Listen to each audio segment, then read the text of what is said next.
mais ma mère. avec ta mère qui était, tu nous disais tout à l'heure que ta mère était assez ancienne école. Est-ce que ça ne lui posait pas de problème que tu te sois retrouvée enceinte sans être mariée ni fiancée? Ou alors est-ce que le jeune homme avait quand même déjà entrepris une démarche, il était connu de la famille? Comment ça s'est passé? En fait, le jeune homme il était connu de la famille parce que ça faisait un bon bout de temps qu'on était ensemble. Déjà, je ne vivais pas avec ma mère à cette époque. Je vivais avec ma tante et ma grand-mère, l'une de mes tantes et ma grand-mère. Et bon, à son niveau, je ne sais pas trop comment ça s'est passé parce qu'elle était loin. Mais chaque fois qu'on se voyait, voilà, c'était cordial. Elle n'avait fait aucune remarque? Aucune remarque déplacée. C'est pour ça que je me suis dit, mais finalement, tout le monde était content, quoi. Parce que personne n'a rien dit, personne n'a fait une remarque déplacée, personne n'a balancé. Par contre, au niveau de mon cercle d'amis, on dit que, ah ça, comment tu as fait? Toi qui es matin, midi, soir à l'église, et j'étais comme ça. Dès qu'on lançait un programme, elle dit, j'étais tous les jours à l'église. Comment tu as fait au milieu de toutes tes... Mais à quel moment est-ce que tu as trouvé le temps de faire un enfant? À quel moment? Et puis c'est exactement ça. Et c'était exactement ça la relation. La réaction. Mais à quel moment est-ce que tu as trouvé le temps de faire? Non mais comme on a mis la journée à 24 heures. La prière ce n'est pas H24. Non, on a compris que la prière c'est vraiment pas H24. Donc c'était beaucoup plus la surprise au niveau de mes amis.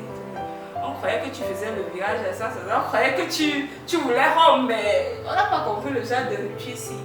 Et disons que moi personnellement, je me suis sentie coupable parce que je n'ai jamais voulu faire un enfant, on m'a réussi à arrêter. Et puis bon, voilà, on assume les conséquences.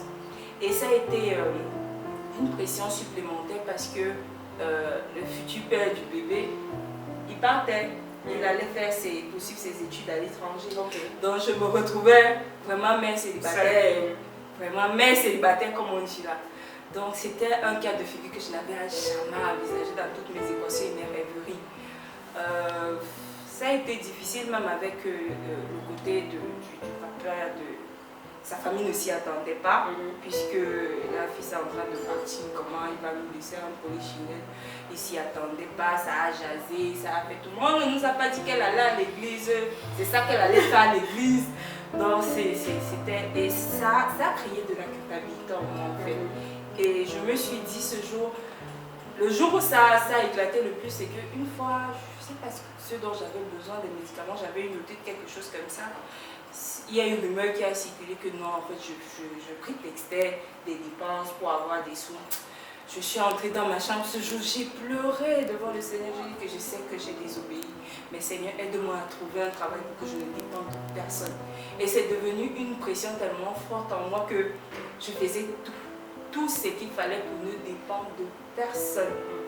J'avais un esprit tellement indépendantiste que un jour ma mère m'a dit ok, comme tu te suffis pas, ton enfant, tu vas travailler avec elle. Donc ça a créé de la culpabilité en moi, oui. Ça a créé aussi un grand vide en moi parce que je me suis dit ah voilà, tu te retrouves mais le gars est en train de partir, qui te dit même qu'il va revenir et tout. Ça a créé des doutes, ça a créé des pensées très négatives en moi. Donc c'était une période très difficile. J'ai même fait des dépressions à cette période-là. Mais comment tu as surmonté tout ça après? Dieu m'a fait la grâce d'avoir un travail, un premier travail, et ça m'aidait beaucoup à faire l'équilibre de la part des choses. J'essayais de me concentrer sur l'éducation de l'enfant, voir comment je pouvais aider les uns et les autres.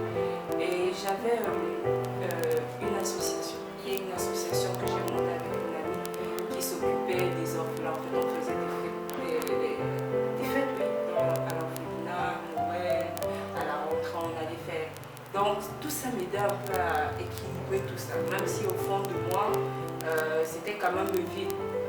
Mais j'ai quand même aussi donné le tout. Au Seigneur entre-temps. J'ai mis un peu entre parenthèses. J'ai commencé à me chercher. J'ai commencé à me chercher. C'était une période vraiment de rétrogradation. J'allais plus à l'église. Voilà, je faisais ma vie. J'essayais de trouver un remplaçant pour le père du bébé. Ah, parce qu'entre temps, quand il est parti quoi? Il est parti.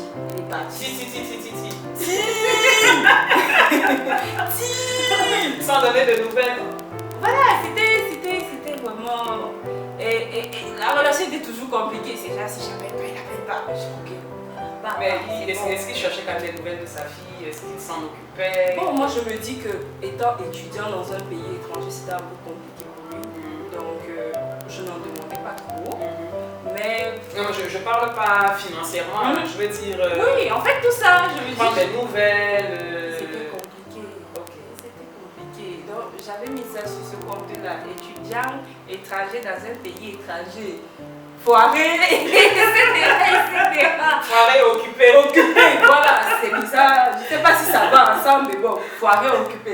Donc j'ai mis ça dans la même case, mais jusque-là, c'était pas trop ça. Donc j'ai dit que de perdre mon temps, au moins, on va chercher le remplaçant. On s'est lancé dans des relations, ça n'a pas marché. Bref, c'était, on disait tournant. Le père du bébé est revenu, il a allé se présenter à la famille. On a dit que, depuis le temps, c'est ce qu'on voulait. On a dit qu'ok, on doit commencer à mettre la machine en route pour le mariage et tout. Et puis après, voilà, on a encore rencontré le Seigneur une deuxième fois. Ok, d'accord. Oh, moi, le frère, il n'avait pas de chance. Je n'en Non. Et chaque fois qu'il voulait se positionner, il avait un rude concurrent appelé Jésus qui venait. Un homme invisible qui venait lui ravir sa femme. Ok, bon, avant qu'on arrive à cette deuxième rencontre, tu nous disais tout à l'heure que c'est dès l'âge de 17 ans que tu as retrouvé ton papa. Est-ce que tu veux nous en dire juste un petit mot? Comment ça s'est passé? En fait,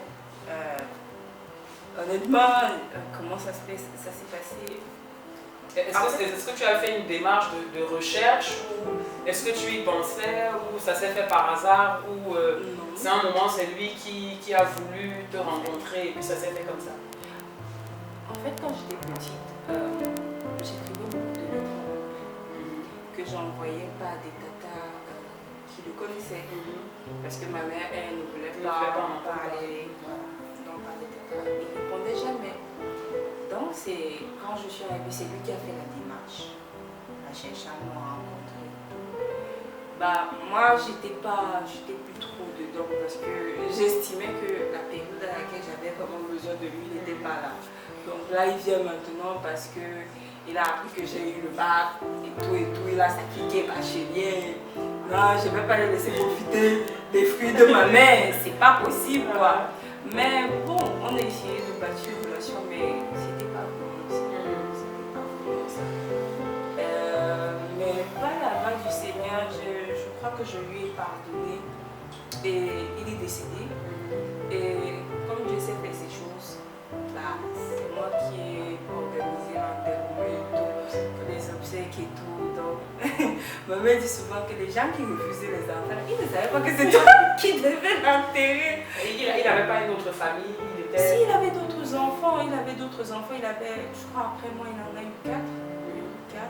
Il y a un qui a sensiblement le même âge que moi et 3 autres, un garçon, 2 filles. Et j'ai un aîné. J'ai aussi après.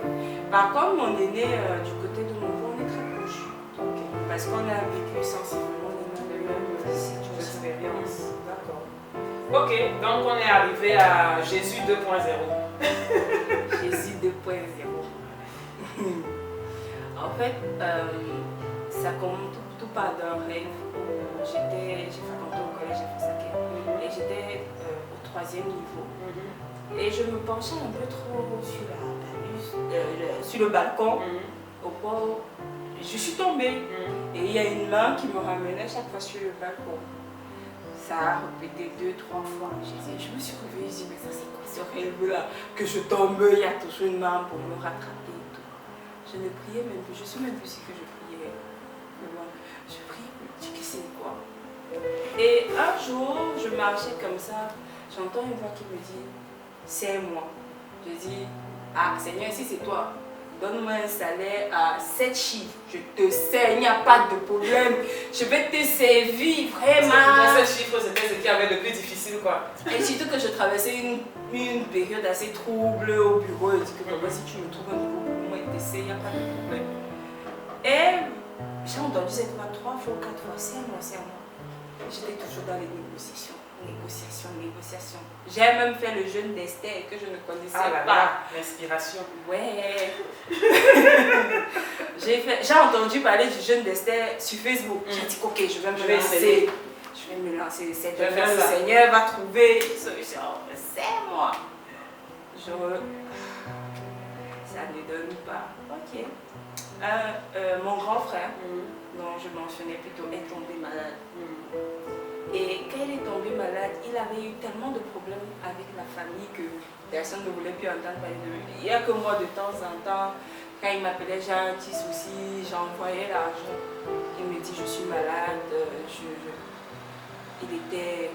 Il avait des œdèmes partout. Oh là là, c'est comme s'il était brûlé. Et quand on est allé à l'hôpital, à la cantine, on ne trouvait pas de quoi il souffrait. On ne faisait que le bourrer d'antibiotiques. Et on n'arrivait pas à trouver. Donc, je me lance encore dans ce que je sais si bien faire. Jeûne. Ah non, ok, jeûner. Jeûner. Et pendant que je jeûne, il y a cette phrase qui monte de ma propre bouche. Le prix d'une vie, c'est une vie. Je dis, ok Seigneur, je te donne ma vie. Je t'en supplie, sauver la sienne. Et je dis, comment ok. C'est comme ça que un jour férié, une infirmière arrive et dit, pourquoi vous ne l'amenez pas à l'hôpital général? Il y a un pavillon débrûlé là-bas, on pourra mieux prendre soin de lui. En fait, la nuit d'avant, il avait fait, je crois, 42 de fièvre. Et le médecin disait que si ça continue comme ça, on va l'envoyer aux soins intensifs. Et elle dit, mais pourquoi vous ne l'amenez pas et tout et tout? Je commence à prendre les informations, ça se passe comment à l'hôpital général. Et l'ambulancier qui était censé nous transporter dit qu'il y a une clinique, vous habitez où? On dit aller. Il dit, il y a une clinique débrûlée à côté, pourquoi est-ce que vous ne l'amenez pas là-bas? L'hôpital général, ce ne sera pas un peu loin avec les montées, descentes et tout. Bon, on réfléchit avec la mère, les tantes, tous ceux qui payaient les factures. Je dis, ok, allons voir la clinique. Et c'est comme ça que voilà, on avait la clinique là. Le frère, il va mieux. Après 2 jours, il commence à aller mieux. Dès qu'il est sorti de l'hôpital, je me suis retrouvée à l'église. Donc je me suis dit, c'est pas plus chose ça comme ça. Je tiens mes promesses. Fais ce que tu veux de moi. Si c'est en haut que tu m'envoies, je passe. Si c'est en bas que tu veux. Et c'est comme ça que, voilà, Jésus 2.0 arrive. Ok. Et donc, du coup, notre beau-frère. Notre beau-frère. Dans cette démarche d'officialisation de la relation. Notre beau-frère. On était toujours en train de programmer le mariage parce que c'était conditionné par la date en fait était conditionnée par son retour. Et donc quand j'ai commencé à fréquenter un bac centre chrétien ici à Douala, il a constaté que j'étais de moins en moins fréquente en ligne sur WhatsApp et que excuse-moi, j'ai des choses à faire. Non, je lui ai dit la vérité, je vais à l'église et c'est une église où on a beaucoup d'activités. Et cette période-là, je ne sais pas, tellement d'activités à l'église. Et je voulais participer à tout. Je dis que mon temps t'appartient. Donc vraiment, si je n'ai rien à faire du genre, voilà, je vais à l'église. Et je lui disais que non, en fait, il dit ok, je n'ai aucun problème avec ça.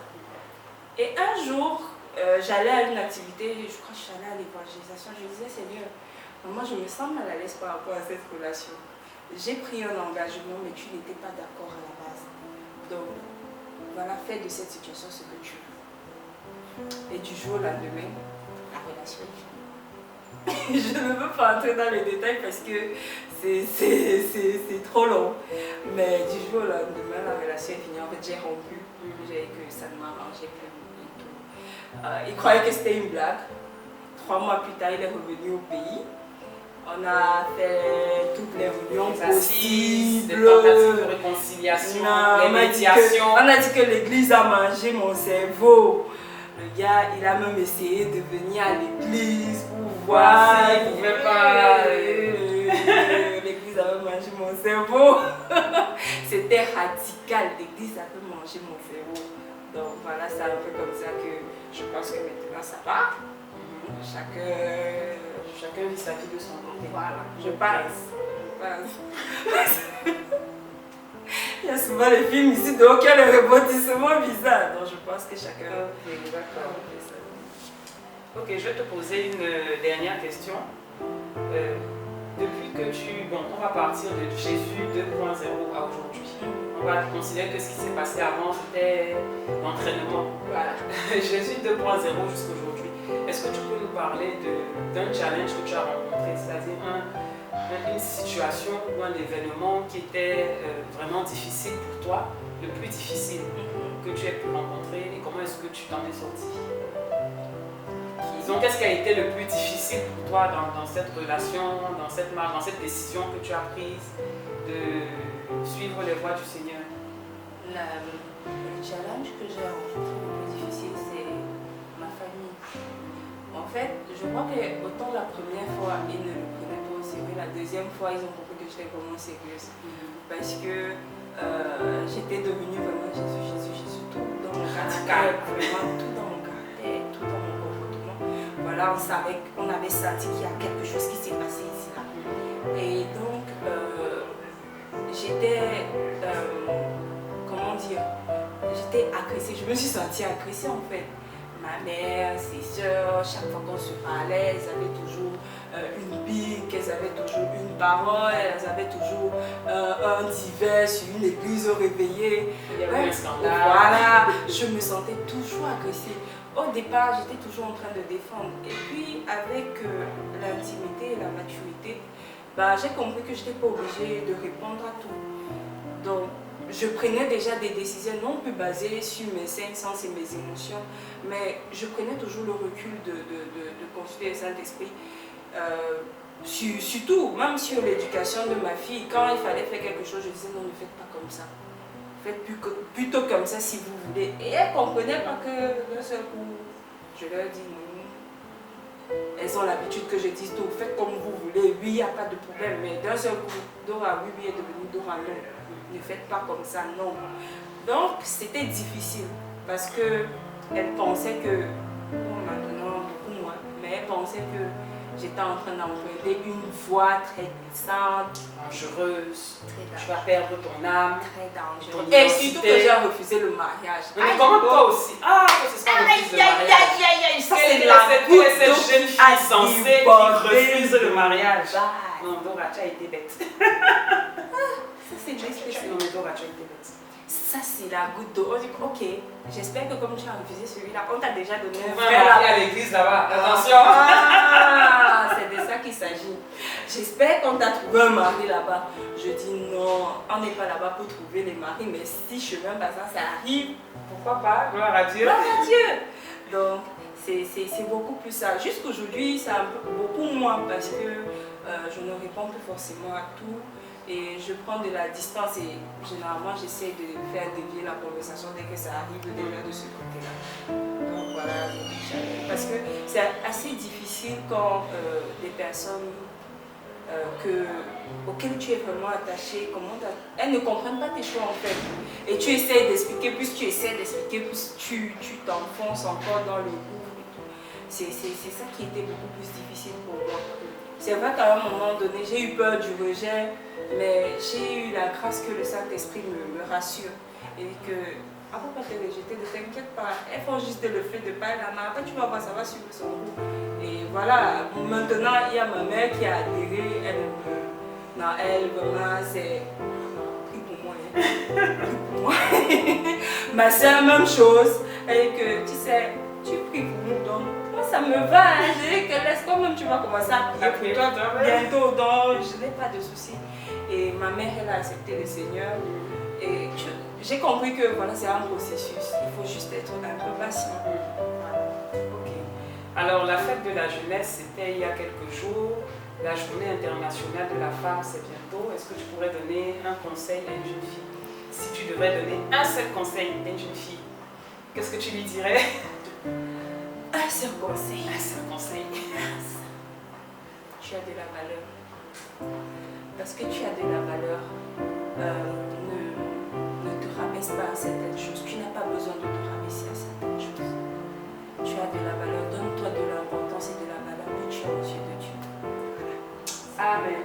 Amen. Merci Dora. Avant de se séparer, tu vas prier pour toutes les jeunes filles et les jeunes femmes qui nous regardent et qui peut-être se sont identifiées en écoutant ton témoignage. Ils se sont dit, mince, j'ai vécu exactement la même chose, mince, mais je suis passée exactement par là.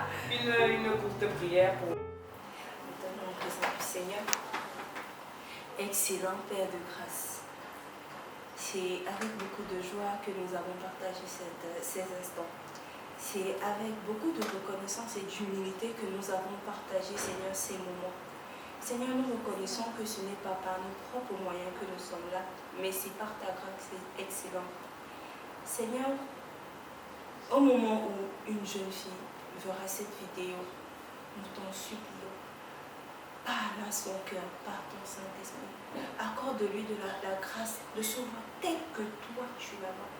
Tu dis dans ta parole, Seigneur, il est écrit dans ta parole, au psaume 8, oh,